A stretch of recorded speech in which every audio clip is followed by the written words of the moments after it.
Hello, in this video I'm gonna show you how to add the Launchpad to dock on Mac if you've accidentally removed it.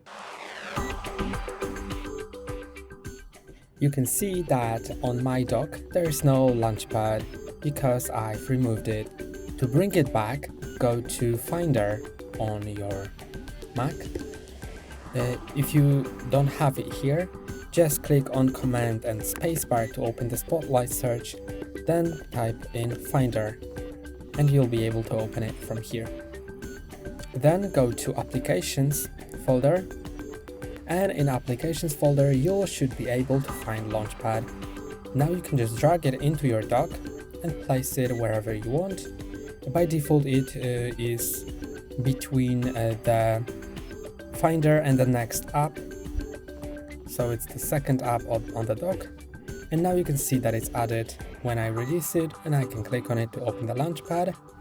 Also, without this icon you can still open Launchpad if you have a trackpad. With a trackpad, just use 4 fingers and pinch them in to open the trackpad. That's all for today. Don't forget to like and subscribe. See you next time.